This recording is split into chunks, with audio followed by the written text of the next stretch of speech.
All right, I'll go ahead and get started just to make sure that we honor everybody's time because it is 5:30. Thanks for popping onto Zoom tonight to hear a little bit more about what seniors are working on for their post-high school planning. Right now, we are doing a lot of work around college applications, and primarily, we make sure to do that so that everybody is prepared. Even if they're not sure what it is that they want to pursue after high school, that way they are creating choices for themselves when they make these plans. Because the window of time to apply is earlier than maybe necessarily, they're necessarily ready to make that plan. We just want to make sure that everybody is I guess you could say on track, to have a pathway carved out for themselves. We want to make sure that everybody has a plan. So I'm having a little screen sharing difficulty per usual, but so this might look a little bit clunky, but I'm gonna talk to you a little bit about the things that seniors are working on right now. So regardless, and then I'll take some questions there at the end.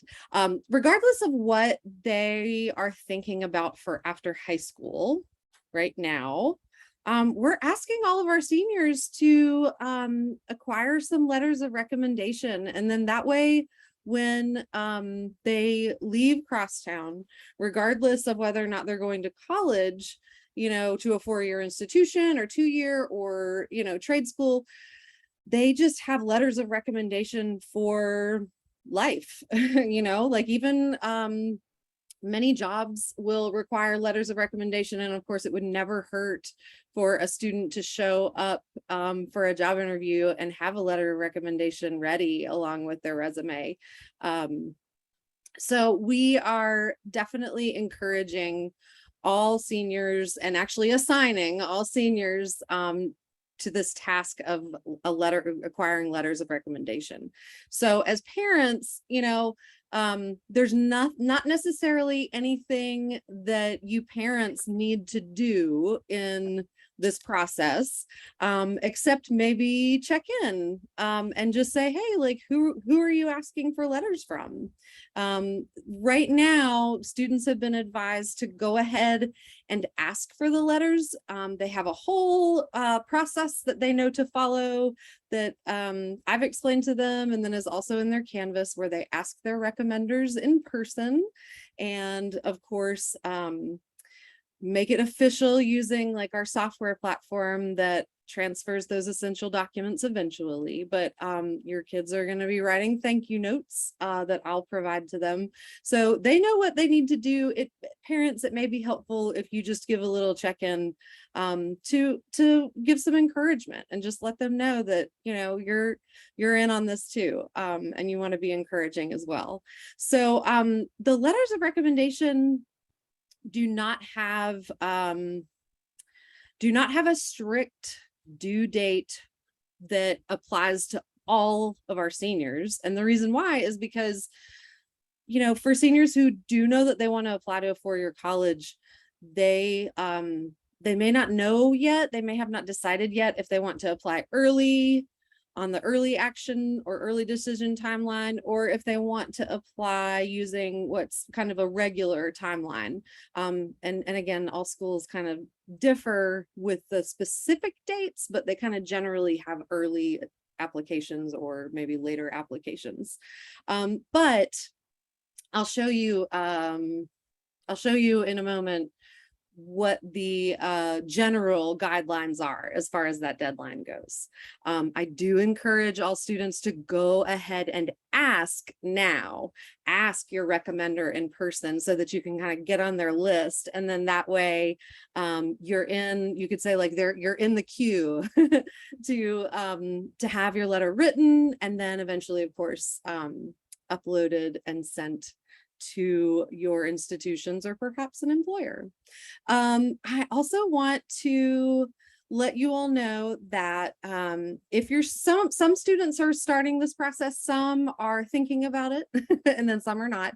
But I do advise that students create a Common App account. Common App, again, is the software platform that allows students to apply, like fill out one pretty solid application, and then it allows them to apply to many, many schools. As parents, you don't have to fill out a Common App account. You don't have to create any of that. But again, it's just a good idea to check in with your senior to say, hey, I heard that everyone is filling out a Common App account and everyone's creating an account.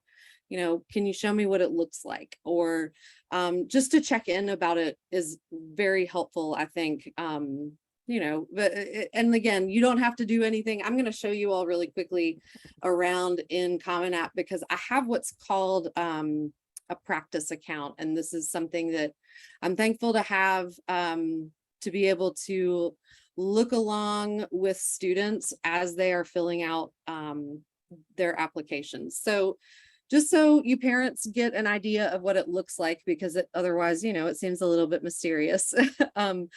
Common App allows you to, and you can see that there's this tab up here kind of in the middle that says college search. It allows you to look and see what colleges use Common App. And if you want to, if you see a college on here, or if you already had one in mind that that you want to apply to, you can add it to your list. I'll go ahead and add, where was it? Agnes Scott, in Decatur, Georgia. Agnes Scott is a very, very interesting school. I highly encourage, it's an all-girls school, but I highly encourage everyone to look at the work that they're doing, because it's very innovative.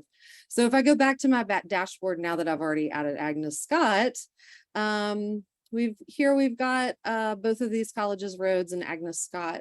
And so this is also under my colleges. You can see Agnes Scott is there and Rhodes College is there. This area right here, my colleges, allows the college the chance to ask specific questions that they would like to ask. And then, of course, when you're ready, when you're all finished with everything, they have this space here for you to review and submit. We with this area here, recommenders and FERPA, we pause before we visit that area, because we actually use a different software platform that links with Common App, and I'll help students with that once we reach that point, when we're ready. So that way, all of their documents, meaning when I say documents, I mean their transcripts, their Common App report, their counselor recommendation, their letters of recommendation, can all be sent very efficiently electronically through what we use, which is Naviance. And then they kind of flow into Common App. And then once the student is ready to review and submit, then they'll all go to their colleges as well. The actual Common App lies here in this third from the left tab. And this part is where students will go through and fill out the profile for themselves, their family, education, testing, activities, and writing. This section for education is it's lengthy, and it's there's some depth to it. They have to answer questions about each course that they're taking, and whether or not the course is a semester course or a year-long course, an honors course. So that's one of the reasons why all seniors recently received a copy of their most recent transcript. So that way, when they sit down to do this education section, they're able to go ahead and answer all of the questions about the different courses that they're taking. The Common App is it's a lot, as you see, like there's a lot to fill out, and so I encourage students to really take their time with it. If they feel overwhelmed, take a break, because the nice thing about it is that it saves all of your work as you go. So you don't have to worry about losing what you have entered in. It saves everything there. And it's definitely something that you'll go over and over and review over and over again throughout the next couple of months. So when your student gets to this writing section down here, this is the area where they will upload their personal essay that we will work on at school. And then that way they can really easily use the Common App prompts, and they can like basically copy and paste their essay into their application.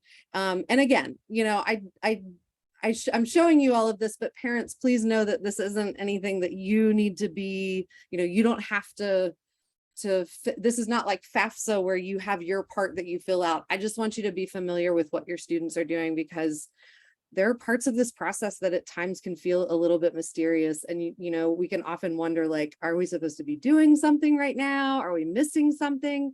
I assure you that this process is really complicated, and I want to make sure that we focus on just like one or two things at a time, so that way it doesn't get to that point where we feel overwhelmed and anxious about it. I think there's a healthy anxiety that comes with this, and there's some healthy nerves that come with this.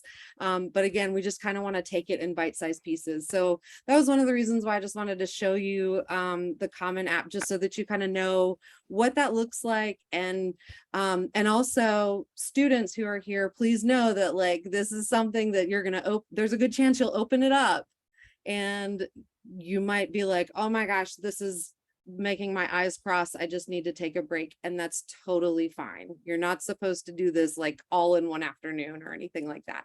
This takes some time.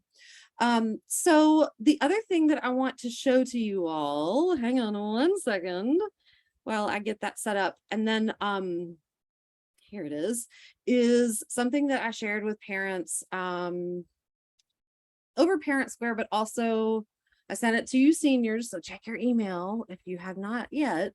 I sent it to you seniors and also showed it to parents at the Senior Expo, is this roadmap to college. And so this is kind of a breakdown of not every single thing, but the majority of things that are important are covered here as far as like fall deadlines go.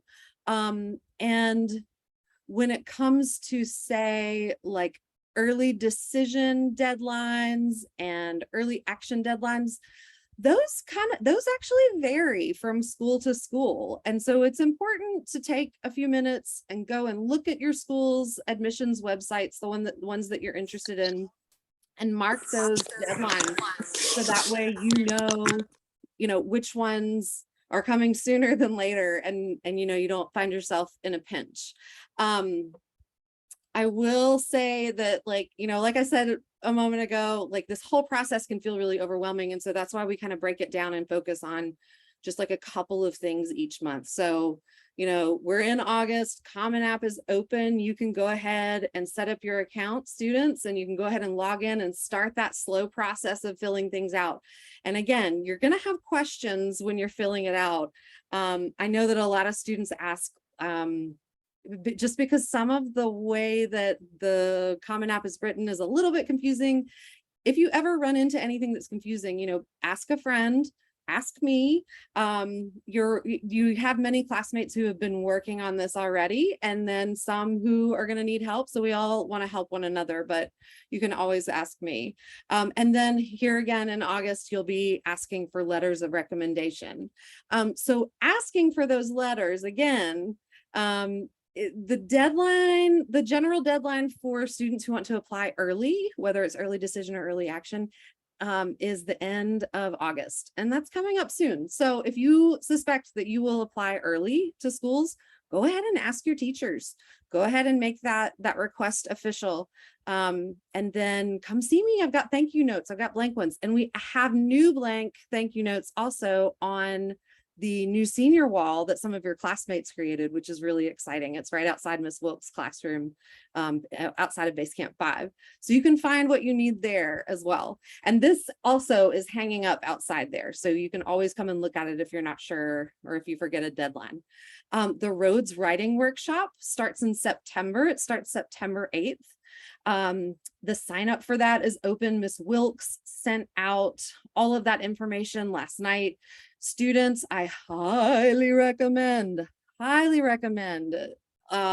was trying to figure out a way to combine words. Like I hear people say, like, you will be voluntold to go sign up, which kind of, contradicts itself. But I was trying to figure out a way to say that I don't recommend, I actually command you to go ahead and sign up for this. Truly, even if you're undecided about college right now, sign up for it. It's a really great opportunity for you to write a really reflective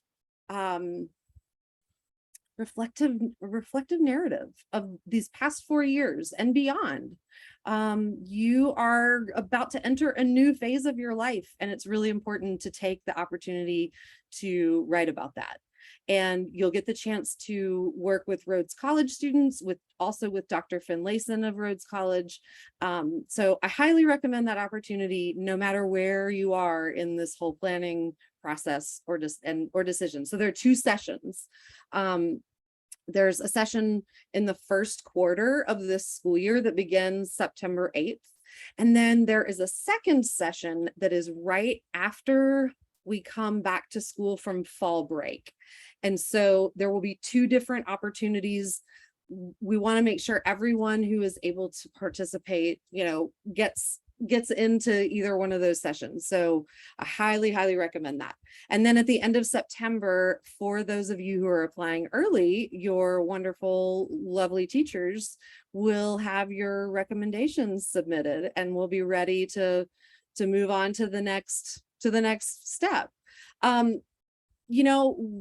This roadmap to college has clearly, it's got October and November and December on there. I hesitate to go through all of that because we really want to just focus on August at this point, and maybe a little bit of September just to know what's coming. What I'll do is resume, we'll come back to another next step meeting in the month of September. And then that way we can talk a little bit more about getting ready to fill out the FAFSA form that you hear about. I know some of you have experience with that because you may have older children who have already gone to college and you've filled it out. And then for some of us, it's, for some of you guys, it might be brand new. We have some tools that will be helpful as far as filling that out goes. And then that way you can get all of your information submitted. Yeah. And truly, parents, like this process, I was talking with a student earlier today about just how this process can be really clunky, and I recognize where the weird clunky parts are. And, I really love being able to help our students to navigate through it, and parents as well, to navigate through it and figure out the way to do it to where it feels manageable, it feels streamlined, but it also is meaningful to them, because to our students, because like I said, we're wrapping up this 4th year and they're entering a new phase in life. And we really want to make sure that they are connected with a pathway that feels like it is the right fit for them. And when the door opens, it feels, it is their door indeed. So, I encourage you all always to ask questions and reach out to me. Oh, one more thing before I take questions is that I sent out, I believe it was in Parent Square, but I can send it again if there's a need, students in particular, because I know that your emails kind of stack up. There are some really great scholarship resources available online.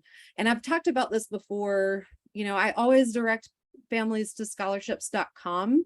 But the only catch with that website is that you have to create an account and you also have to fill out a profile. The student does, not the parent, but the student. The student has to fill out a profile so that way the website can generate scholarships that are specific to them and their interests and their school that those schools that they're interested in. There are a couple of other websites that I sent out on Parent Square that I also recommend checking. You know, there's a list of what are called no essay scholarships.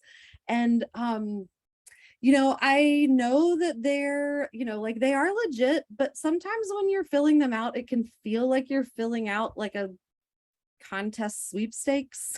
And it's just, and it feels a little bit odd.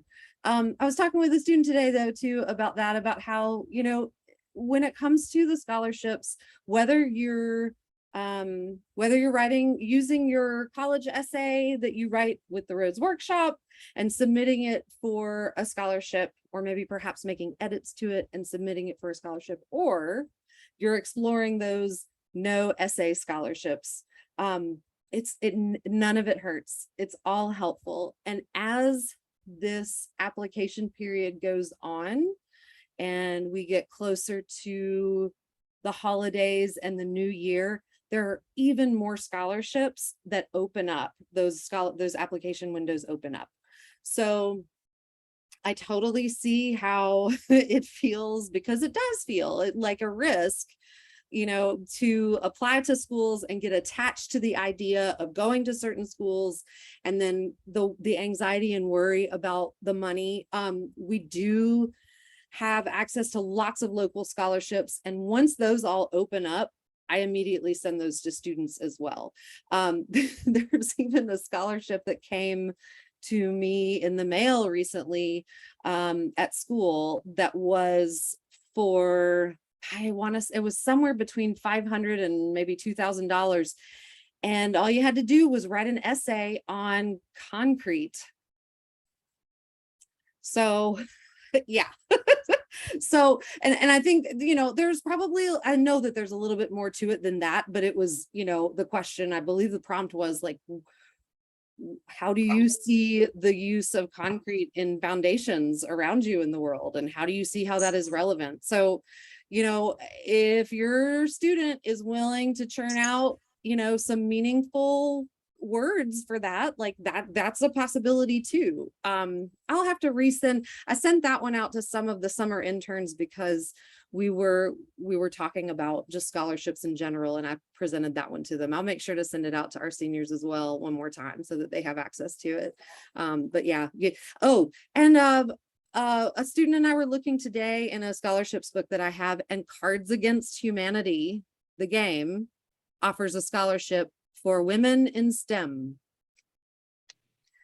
So another example of just, yeah, you'd never imagine. They're everywhere, these scholarships. So I'll make sure to communicate those to you too as I find them.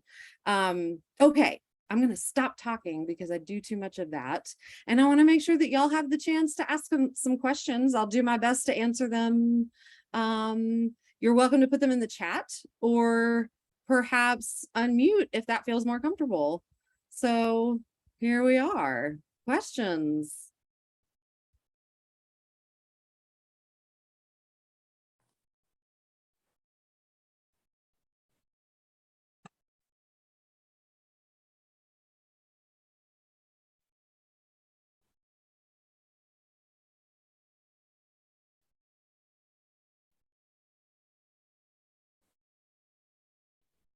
Oh, parents, one other thing that I will add to as I talk about ways that you can be supportive and helpful to your seniors is, you know, along with like maybe a little check-in about those letters of recommendation. That's one thing.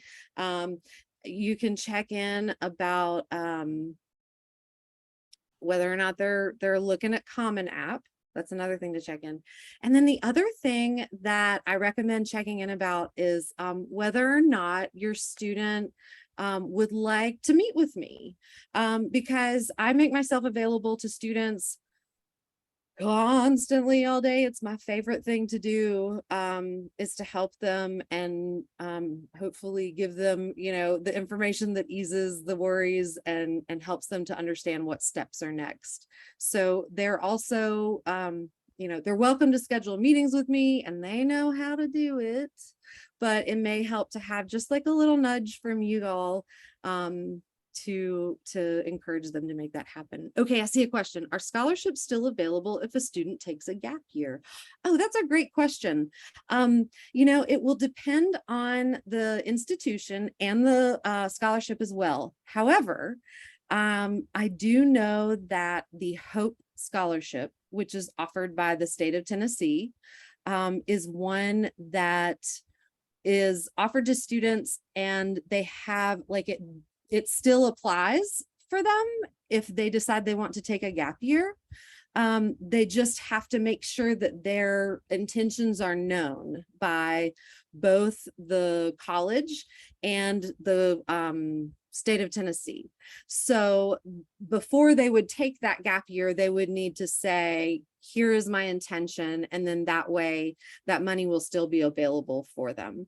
Specifically, they actually have 16 months from the time that they graduate to the time that they that's the window of time that they have before they need to be enrolled in a Tennessee state school, if that's the case. So that's one example of a college or a system of colleges that does honor the gap year and still offer those scholarships.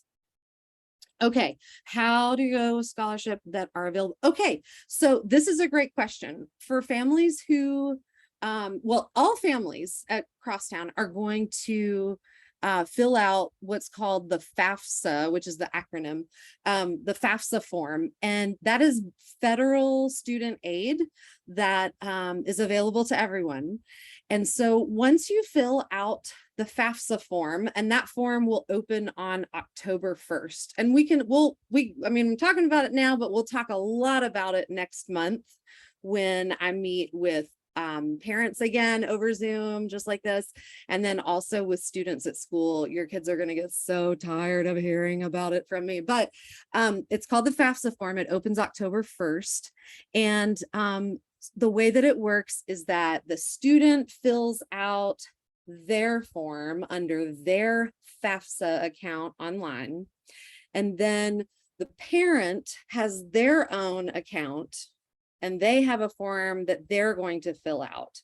And so once both of those are complete, it can be submitted, and then it's kind of tough because you just kind of have to sit and wait and wait for them to respond.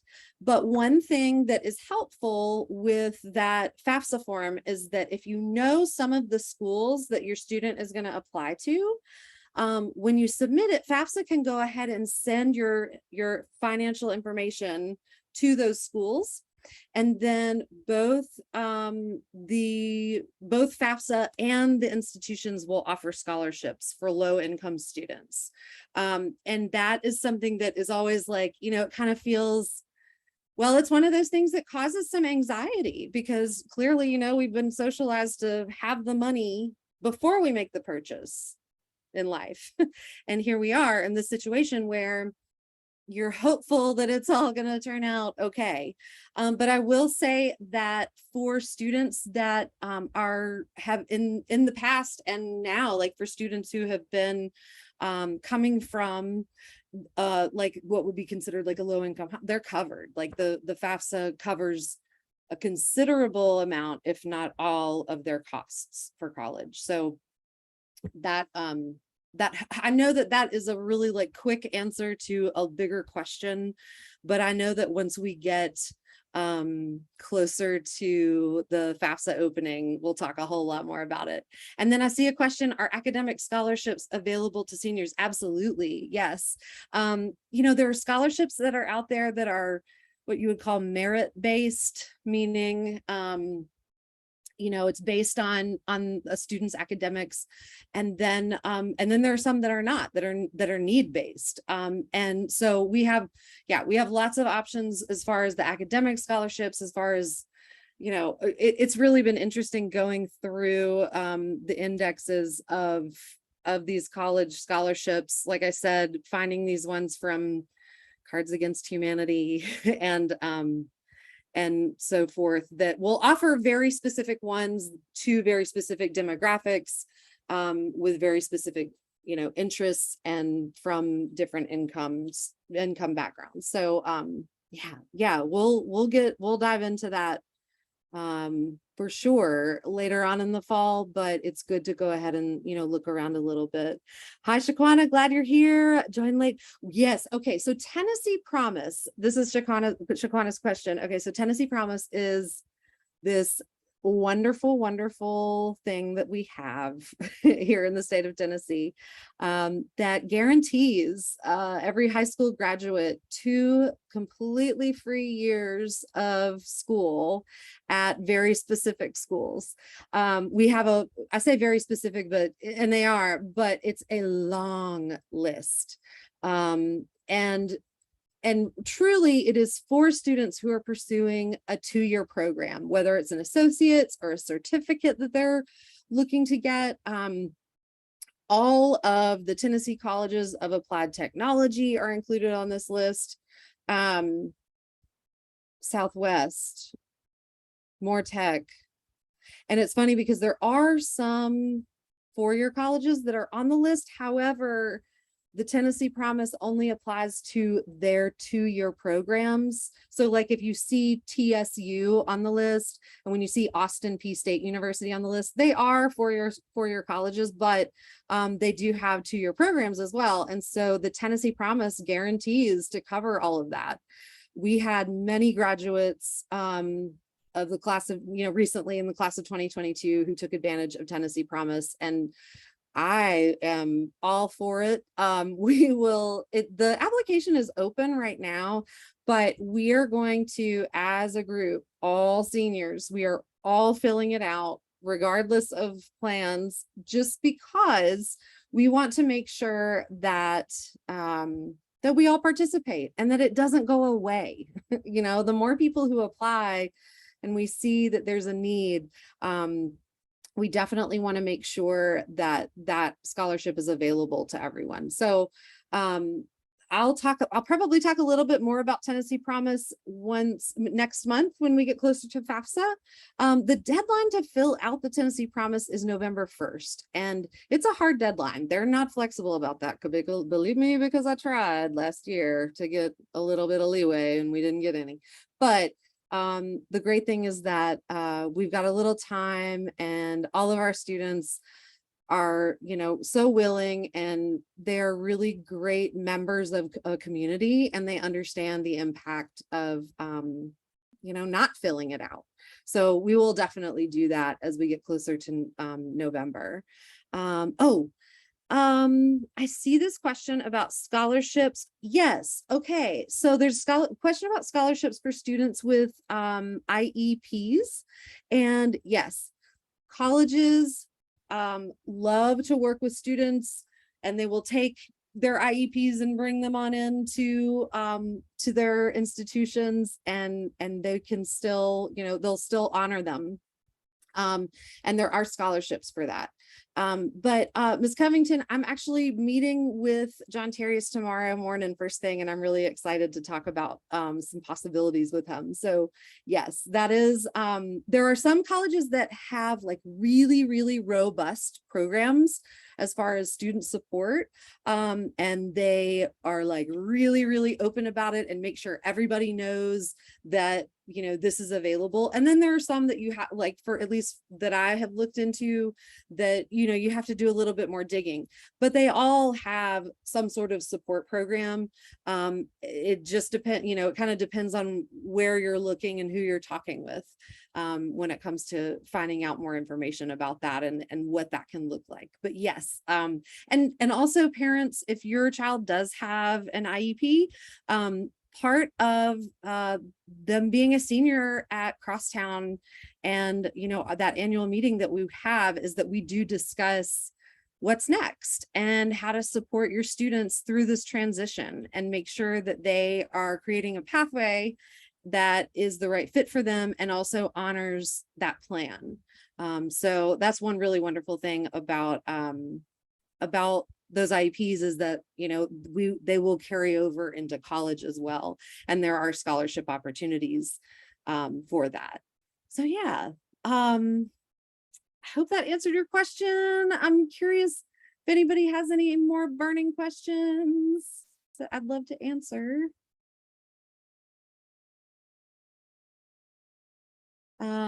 It's 6:05, and like I said, I kind of want to honor everybody's time. I don't want to hold y'all hostage. So if something comes up and you have a question after you get off of Zoom, always feel free to email me. I'm happy to help.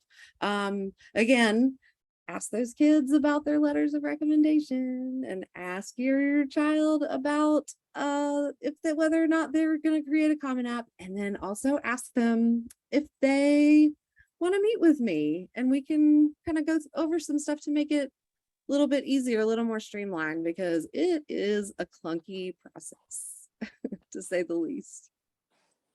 All right, I see the oh, thank you all. Goodness, I'm honored to walk this path with your kids and to help them to you know, transition into this next phase and make a plan. So with that, I'll end our meeting, but I will see you all soon. I hope y'all have a good night.